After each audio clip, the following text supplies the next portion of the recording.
Assalamualaikum warahmatullahi wabarakatuh. Sahabat semua, berjumpa kembali dengan saya. Perkenalkan, nama saya Ma'ruf ya. Saya adalah orang yang pernah terkena asam lambung yang sangat tinggi sehingga terjadi peradangan di lambung saya sampai ke kerongkongan ya. Bukan hanya asam lambung yang saya alami, ternyata saya mengalami anxiety atau kecemasan yang berlebih sampai psikosomatis ya. Di kesempatan sekarang saya ingin berbagi pengalaman ya. Apa sih ketakutan-ketakutan saya ya ketika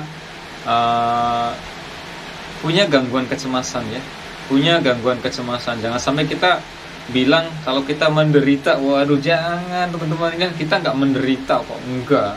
Ada yang lebih parah sakitnya dari kita. Kalau kita makan sakitnya nggak parah, sakitnya biasa ya. Ada yang mungkin sekarang berbaring di rumah sakit menghadapi sakit yang luar biasa. Kalau kita mah sakitnya cemen lah ya. Nah, mungkin di kesempatan sekarang saya ingin sharing ya mengenai ketakutan-ketakutan apa yang saya alami ya. Baik teman-teman, sebelum kita melanjutkan videonya, sambil menonton alangkah baiknya jempol kalian digerakkan untuk menekan tombol like ya, minimal tombol like lah ya, nggak apa-apa ya. Kalau nggak mau subscribe ya tombol like-nya dipencet lah ya. Oke, terima kasih banyak. Jadi ketakutan yang saya alami itu nggak langsung begitu saya terkena asam lambung itu langsung mengalami kecemasan atau ketakutan, enggak ya. Ketakutan yang saya alami itu karena saya bertubi-tubi mengalami badan lemas secara tiba-tiba, sempoyongan, keliengan badan gemetar, jantung berdebar sesak. Itu terjadi terus-menerus setiap hari. Siapapun orangnya kalau menerima sensasi seperti itu ya pasti akan mengalami kecemasan ya. Orang sehebat apapun istilahnya lah ya. Jadi itu sangat wajar sekali ya kita terkena anxiety itu karena karena kita mengalami sensasi yang bertubi-tubi dari asam lambung ya. Sensasi yang benar-benar luar biasa, padahal itu hanya sebatas sensasi teman-teman. Hanya sebatas sensasi. Seperti apa ya, kita tuh seperti dibohongi dengan sensasi itu ya. Misalkan kita lemes. Tapi pada saat kita lemes, kita suruh angkat galon aja sebenarnya kuat teman-teman. Suruh angkat galon aja sebenarnya kuat ya. Apalagi ketika kita sempoyongan gini. Bukan hanya berdiri ternyata ya, duduk aja kadang saya merasa goyang-goyang gini seperti ada gempa ya. Gini aja. Keseimbangan kita tuh kayaknya nggak bisa gitu, nggak terjaga ya. Jadi badan kita tuh kayak seolah-olah nggak seimbang ya. Saya takut yang namanya keluar rumah ya. Pada saat itu saya takut keluar rumah karena dalam pikiran saya, kalau saya keluar rumah nanti saya jatuh di jalan, nanti pingsan di jalan, itu gimana ya. Siapa yang mau nolongin? Kalau nggak ada yang nolongin akhirnya bablas, gimana? Nah, sebenarnya wajar kalau kita tuh takut keluar rumah karena ya emang badan kita tuh merasa lemas, kita tuh merasa nggak mampu gitu kan. Memang kita lagi sakit ya. Jadi ya kita wajar lah punya perasaan kayaknya saya nggak mampu nih karena badan saya lemas gitu, badan saya gemeteran. Itu sangat wajar ya. Tapi mau sampai kapan gitu kan? Mau sampai kapan kita akan takut terus, takut keluar rumah? Karena ternyata kalau kita banyak berdiam diri di rumah, justru kalau kita tidak pernah mencoba ketakutan itu, kita nggak akan tahu ya, rasa takut yang kita alami ya akan takut terus gitu. Kita nggak pernah tahu kalau kita nggak pernah mencoba teman-teman. Jadi buat teman-teman yang sekarang masih takut keluar rumah, sedikit demi sedikit teman-teman keluar rumah ya, dengan catatan terapi di awal itu teman-teman membawa berbekalan seperti yang sering saya sampaikan di beberapa video. Itu kalau teman-teman ingin terapi belajar keluar rumah, itu bawa perbekalan ya nasi ya, ada lauknya, ada air hangatnya, seperti itu ya teman-teman ya. Lambat laun kalau itu dilakukan nanti kita akan lupa ya. Walaupun istilahnya waktu awal kita mencoba keluar rumah masih diserang yang namanya gemeteran, debar-debar, nggak apa-apa teman-teman ya. Kan kita udah membawa perbekalan ya. Minum sedikit, seteguk dua teguk, tenang lagi. mulai lagi, jalan lagi, seperti itu ya teman-teman. Itu dilakukan terus. Kalau menurut saya itu ketakutannya nggak wajar teman-teman. Masa iya sih kita takut keluar rumah ya? Dengar suara kucing berantem aja kita takut, dengar suara ambulan kita takut ya. Sholat berjamaah kita takut, menghadiri keramaian kita takut. Tantangan saya dulu, saya nggak mau cerita lah. Takut mandi ya, saya juga sama teman-teman ya. Sama, pada saat itu saya takut yang namanya terkena air. Kenapa saya takut terkena air? Karena badan saya merasa meriang setiap hari teman-teman. Meriang setiap hari, badan itu meriang. Dipegang tuh nggak panas ya, jadi dipegang ya biasa aja gitu, tapi kita merasa meriang. Jadi kalau kita mandi ya takutnya makin parah, seperti itu ya. Kalau saya seperti itu teman-teman, takut mandi, takut mengendarai kendaraan ya. Karena kenapa saya takut mengendarai kendaraan? Karena saya pernah diserang sensasi itu, sensasi dari anxiety ketika saya naik kendaraan motor ya. Lagi naik motor, nggak lama tiba-tiba lemas, gemetar, jantung berdetak ya. Tapi kan itu nggak terjadi setiap detik gitu loh. Maksud saya, kan sensasi itu nggak terjadi setiap detik ya. Ya emang setiap hari emang setiap hari muncul sensasinya, tapi kan nggak setiap detik ya. Ada kalanya badan kita enakan gitu. Nah ketika enakan itu kita harus mencobanya teman-teman. Jangan sampai kita pada saat enak kita tetap berdiam dan memikirkan, waduh kemarin saya muncul sensasi ini ketika naik motor nih. Nah pada saat sekarang sebenarnya sensasi itu udah nggak muncul, tapi kita memikirkan sensasi itu, takutnya muncul kembali. Wah, biasanya kalau di awal kita udah berpikiran yang macam-macam, biasanya itu akan terjadi teman-teman ya. Ketika kita naik motor misalkan, karena di awal kita udah berpikir, wah jangan-jangan nanti kumat nih, biasanya itu terjadi beneran teman-teman ya. Makanya jangan sampai ketika kita akan melakukan sesuatu, kita udah panik duluan, kita udah was-was duluan. Udah santai aja, yang penting kita udah bawa tameng, udah bawa perbekalan teman-teman, udah bawa nasi di situ, udah bawa air hangat, santai aja. Karena pertolongan pertama ya, ketika kita merasakan sensasi seperti itu pertolongan pertama itu air hangat, udah cukup itu teman-teman. Gak usah yang lain, air hangat. Kalau saya itu bawanya air hangat, madu, fresh care, minyak kayu putih, nasi itu nggak pernah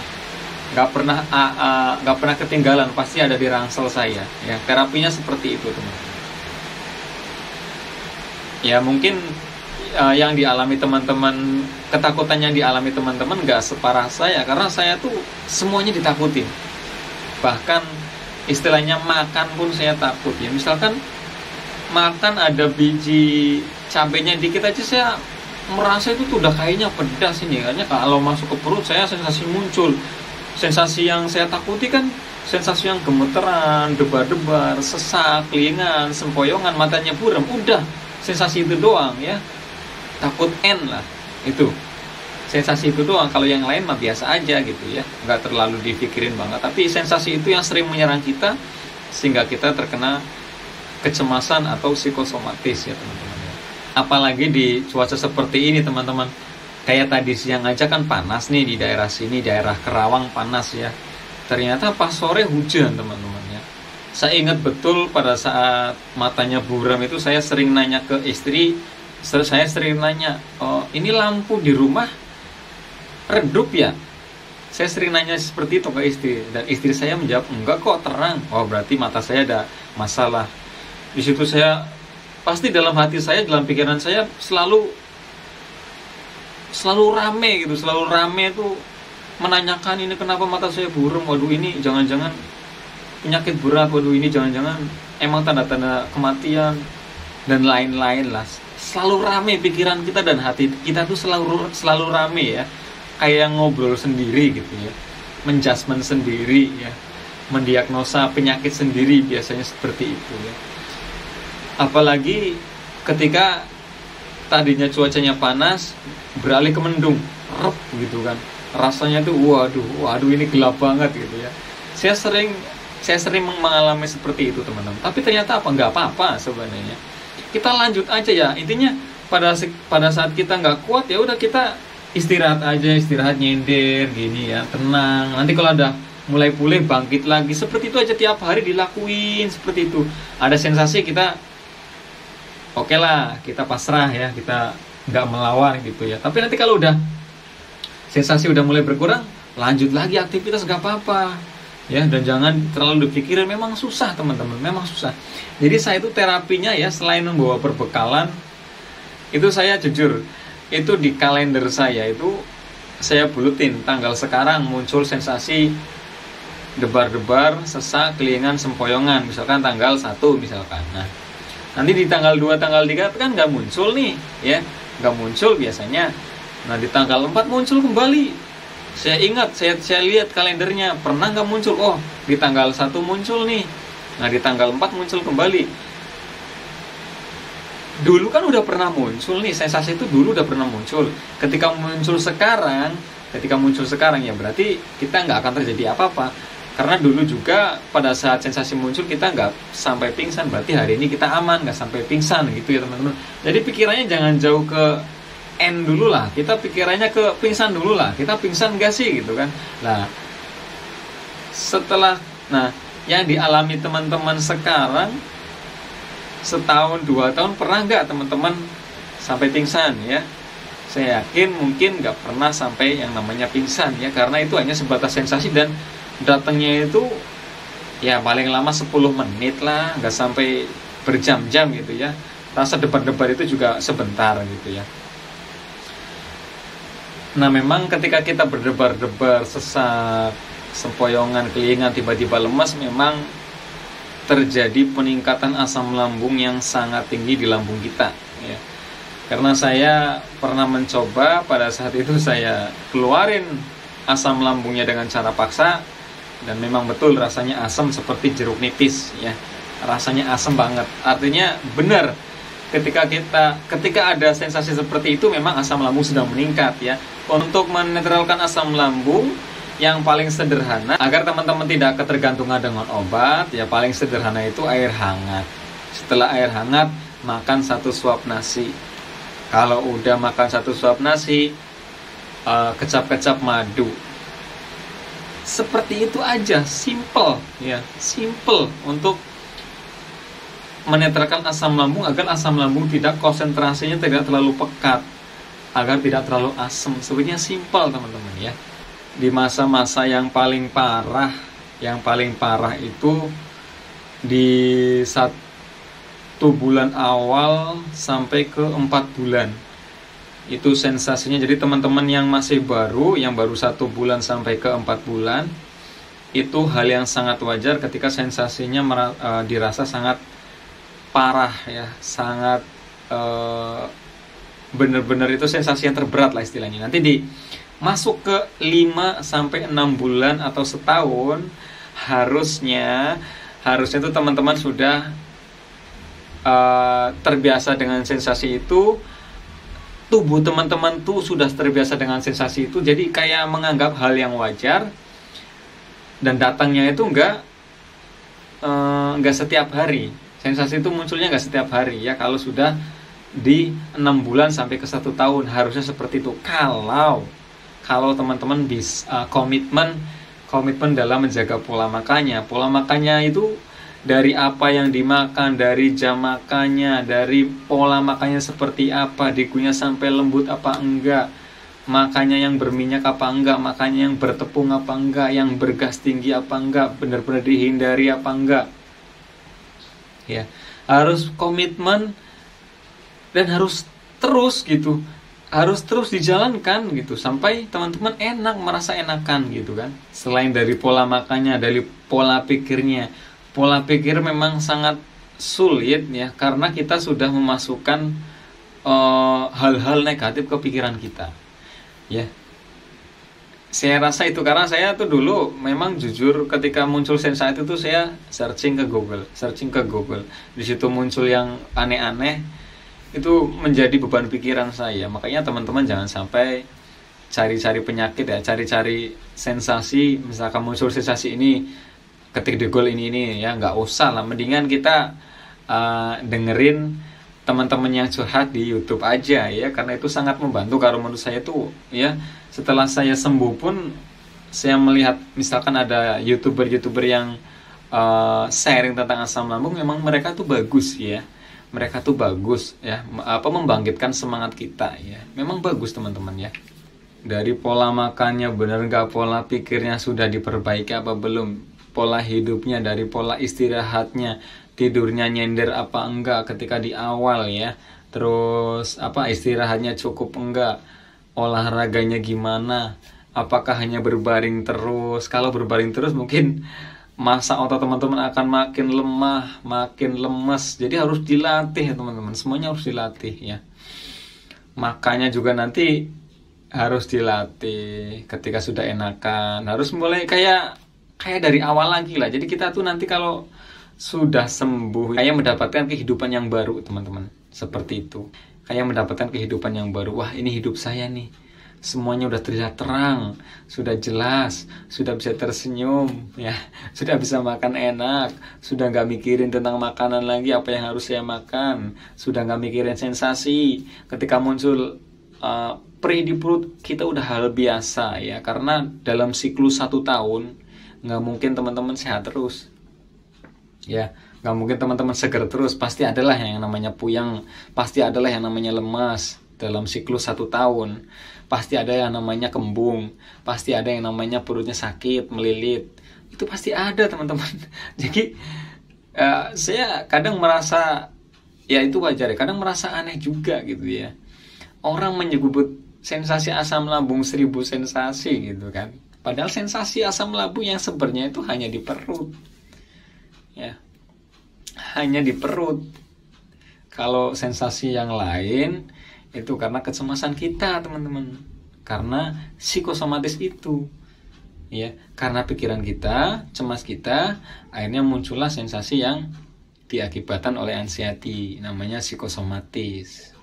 Kalau psikosomatis kalau mau dicek ya susah ya. Dulu itu pada tahun 2020 saya masih ingat, ada ibu-ibu ya, mungkin saya juga di video sebelumnya pernah cerita, ada ibu-ibu itu pengen diet tapi dietnya gak sehat, akhirnya dia terkena asam lambung ya. Dia bener udah menjaga pola makan, udah menjaga pola pikir, udah menjaga pola hidup, tapi pola pikirnya yang masih salah, dia masih merasa sakit ya, padahal sebenarnya tidak apa-apa lambungnya. Akhirnya dia sendiri yang menginginkan endoskopi ya. Setelah di endoskopi ternyata di lambung dia itu nggak ada apa-apa, sehat, hanya sedikit merah dikit banget lah, sehat teman-teman, lambungnya tuh nggak apa-apa. Jadi ada ya, lambungnya tidak apa-apa tapi masih merasakan sensasi ya, karena kecemasan itu teman-teman. Walaupun lambungnya sehat, kalau kita masih cemas, masih khawatir ya, kemungkinan sensasi itu masih akan muncul ya. Nah, setelah ibu ini melakukan endoskopi dan tahu lambungnya tidak apa-apa, dia merasa tenang ya, merasa tenang, merasa yakin bahwa dirinya itu nggak apa-apa ya. Alhamdulillah, setelah tahu lambungnya nggak apa-apa ya, jadi dia merasa ya emang nggak ada apa-apa, nggak ada penyakitnya gitu ya, jadi sehat kembali ya. Kalau nggak salah itu namanya hipokondria apa namanya, saya nggak tahu ya, saya bukan dokter. Tapi kalau nggak salah itulah, karena beliau pernah sharing ke saya ya. Jadi lambungnya sehat, kalau kita merasa sakit ya sensasi itu bisa aja muncul ya teman-teman ya, seperti itu. Karena pada dasarnya asam lambung memang yang saya rasakan meningkat itu didominan karena pikiran ya. Karena pada saat awal saya terkena itu nggak langsung muntah cairan asam itu setelah saya mengalami kecemasan yang berlebih ya. Beberapa kali saya sering muntah ya, makanan nggak ikut keluar tapi hanya asam lambungnya yang keluar, karena benar-benar tingkat keasamannya itu asam banget ya, volume keasamannya itu sangat meningkat ya. Makanya ketika kita mual, muntah itu yang keluar hanya asam lambungnya, jadi makanan yang kita makan itu nggak keluar teman-teman ya. Ya mungkin itu saja sharing sedikit kali ini, karena saya kalau bikin video itu nunggu jam-jam malam ya, jam 11 malam, jam 12 malam seperti itu ya. Karena di paginya saya kerja, ya pulang kerja biasanya saya packing madu dan kurma, ya main sama anak, belum lagi ngangkat telepon yang sharing di WA, belum kali yang bales WA, ya kan, yang suka sharing di WA. Ya mohon maaf kalau misalkan biasanya ada yang saya hanya baca doang atau nggak dibales, ya saya mohon maaf ya, karena saya lagi belajar juga ngaturnya gimana nih ya agar YouTube jalan, kerja jalan, jualan saya juga jalan, seperti itu ya. Mungkin itu saja sharing saya kali ini. Mohon maaf kalau ada salah-salah kata. Wassalamualaikum warahmatullahi wabarakatuh. Terima kasih.